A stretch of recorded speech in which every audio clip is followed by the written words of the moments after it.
Green Business, le magazine des hommes et des entreprises qui prennent soin de la planète. Nathalie Croiset sur BFM Business. On reste dans l'univers de l'énergie dans Green Business. Comment réaliser une transition énergétique efficace? Gilles David, bonjour. Bonjour Nathalie. Vous êtes le président d'Enertime, une start-up toute jeune créée en 2008.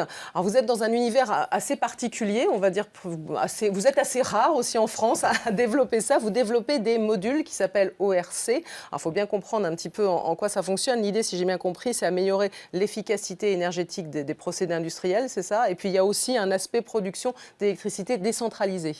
Tout à fait. C'est en fait... Nous concevons et nous fabriquons des machines thermodynamiques qui transforment la chaleur en électricité. Donc en fait, c'est une technologie qui est, disons, qui a une quarantaine d'années, qui a pour origine la thermodynamique, donc ça date du 19e siècle en fait. Mais c'est une technologie qui est extrêmement intéressante aujourd'hui parce que l'énergie est devenue chère. Et comme l'énergie est chère, eh bien, il y a des technologies qui n'étaient pas rentables il y a quelques dizaines d'années et qui deviennent très rentables pour faire de l'électricité à des coûts réduits.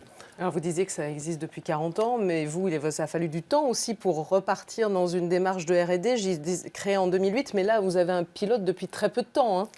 En fait, nous, on est partis comme les histoires de start-up classiques, deux dans un garage, quoi. Donc un jeune ingénieur, Fabien et moi, on a créé Enertime en 2008. Et puis on a vécu en faisant de l'ingénierie et en même temps on s'est intéressé à cette technologie que j'avais eu l'occasion de rencontrer quand j'étais chez Areva. Et c'était une technologie qu'un jeune ingénieur que j'avais embauché m'avait présenté, que je ne connaissais absolument pas. Et moi je suis plutôt un électricien, donc la thermodynamique c'était pas mon rayon. Et donc, quand j'ai quitté donc Areva, j'ai décidé de me lancer dans cette technologie-là. Alors, ça a pris du temps, parce qu'il a fallu créer une équipe de R&D, il a fallu trouver des labos qui s'intéressent à notre sujet, puis il a fallu convaincre des investisseurs, etc., etc. Mais ça, on vous a suivi, vous avez levé au total combien d'euros depuis? Alors, on a levé 1,5 million il y a 2 ans, et on a reçu un don, enfin un financement de Total, très important, de l'ordre de 1,8 million, qui nous a permis de construire notre première machine. Alors, votre première machine, comment ça fonctionne? Je crois que ça récupère la chaleur, c'est ça, d'une sorte de haut fourneau. À l'heure où on parle beaucoup d'industrie, on en parlait encore cette semaine, puisqu'il y avait une journée consacrée à BFM Business à l'industrie. Et finalement, l'industrie, c'est encore une réalité aussi en France. Oui, en France, il y a encore des hauts fourneaux, on coule encore de la fonte.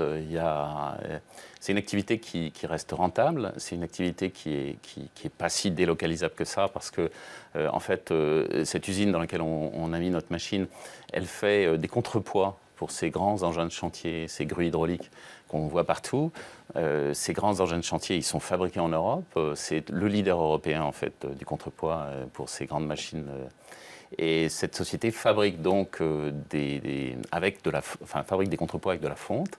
Cette fonte, elle est fabriquée dans ce qu'on appelle un cubilot.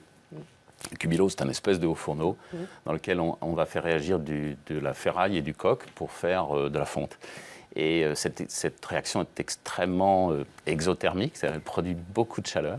Cette chaleur, nous, avec notre machine, on va la récupérer et on va faire de l'électricité avec et on va réalimenter l'usine avec ça. Et donc l'usine aujourd'hui, quand la machine pourra fonctionner à pleine puissance, pour l'instant elle fonctionne à 60% de puissance parce qu'on n'a pas encore toute la chaleur dont on a besoin, on réussira à réduire d'1 tiers la facture énergétique de l'usine. De 30% quand même, la consommation. Ce qui est quand même très significatif. Donc on voit très bien votre marché, Gilles David, un président d'Enertime. Avant tout, justement, ce sont les industries. Quel marché vous visez en particulier? En fait, ces machines, elles ont énormément de niches.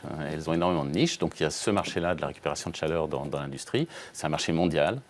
C'est un marché en Inde, en Chine, aux États-Unis. Est-ce qu'il y a un marché en France? Est-ce que ça serait facile d'installer ça en France? Alors, le problème, c'est qu'en France, notre électricité est extrêmement bon marché. Et donc aujourd'hui, ces machines, elles sont très rentables en Allemagne. Quand on traverse la frontière, on a vraiment Elle est bon marché, mais enfin la facture va quand même continuer aussi à augmenter. Et beaucoup d'entreprises regardent de près leurs factures. Oui, mais le problème des industriels, c'est qu'ils n'investissent pas dans ce type de machines s'ils n'ont pas des retours sur investissement très courts. Donc il manque aujourd'hui des acteurs qui soient entre les industriels et nous, et qui mettent les machines chez les industriels et qui après acceptent des retours sur investissement plus longs. Puis après, il y a peut-être un effort aussi à faire du côté des certificats d'économie d'énergie ou peut-être d'un tarif pour essayer d'aider ces machines Parce qu'aujourd'hui, nous, on dit qu'on est, on est moins cher que toutes les autres solutions sur le marché, sauf qu'on se bat contre un tarif particulièrement bas, qui est le tarif que payent les industriels. Alors vous disiez donc les industriels, autre marché éventuellement Alors il y a un autre potentiel. marché qui est magnifique, qui est la géothermie, puisqu'en fait ces machines historiquement ont été utilisées dans la géothermie, donc on récupère la chaleur de la terre, et on fait de l'électricité avec. Ça c'est un marché énorme et qui a un potentiel fantastique parce que finalement c'est de l'énergie gratuite et inépuisable. Il y a un marché qu'on vise, qui est un très important marché pour nous, mais qui met un peu de temps à se mettre en œuvre, ce sont les moteurs diesel. Dans toutes les îles du monde, y compris nos territoires d'outre-mer, il y a des grandes centrales diesel. Et ces centrales diesel, nos machines sur ces centrales diesel seraient extrêmement rentables. Bon, on en parlait aussi avec notre acteur précédent, puisque aussi il est dans des centrales diesel, donc il aurait pu être intéressé par un peu de mécanique. Disons ça, c'est à d'autres marchés. Après, il y a des marchés, il y a la biomasse en écoquartier. On a un projet dans le sud de la France, et j'espère on va essayer de répondre à un appel d'offres et de le gagner. Oui, l'idée étant de mettre de la biomasse aussi en milieu urbain. De la petite biomasse, c'est-à-dire on fait des centrales qui ont 80-85% de rendement, qui font de la chaleur et de l'électricité dans un écoquartier. Donc on l'a vu aussi, vous avez parlé d'un potentiel à l'international. Alors vous le voyez pour quand ce développement, Gilles David, puisque vous avez ce pilote, quand est-ce que ça peut arriver concrètement? Alors nous on va s'installer en Inde, ça c'est sûr, assez rapidement, parce que l'Inde est un pays qui a besoin d'électricité avec beaucoup d'industries lourdes et qui est extrêmement demandeur de ce genre de technologie. On va s'installer dans les Caraïbes, parce que dans les Caraïbes, il y a des milliers de mégawatts d'installés de moteurs diesel. Et puis, bien sûr, on attaque le marché français. Il y a un marché intéressant en France, qui est un marché qui est un peu un marché de niche aujourd'hui, mais qui est important, qui sont les incinérateurs. Aujourd'hui, il y a beaucoup d'incinérateurs qui ne valorisent pas la chaleur qu'ils produisent. Aujourd'hui, ces incinérateurs vont être obligés d'améliorer leur efficacité énergétique. Donc, on discute avec 3 ou 4 incinérateurs aujourd'hui en France. Donc, il y a un marché français qui existe quand même, qui n'est pas complètement nul, mais qui gagnerait à grandir un peu en ayant peut-être, et là je me tourne un peu vers effectivement le gouvernement pour essayer d'avoir des aides, ou au moins d'être, en fait ce qu'on dit, nous, on veut être jugé au même niveau que l'EPR de Flamanville. On veut avoir le même prix de l'électricité que l'EPR de Flamanville. Et si on a ce prix-là, on peut mettre des centaines de machines et pourquoi pas autoriser certaines très vieilles centrales nucléaires à fermer en les remplaçant par une vraie capacité de base.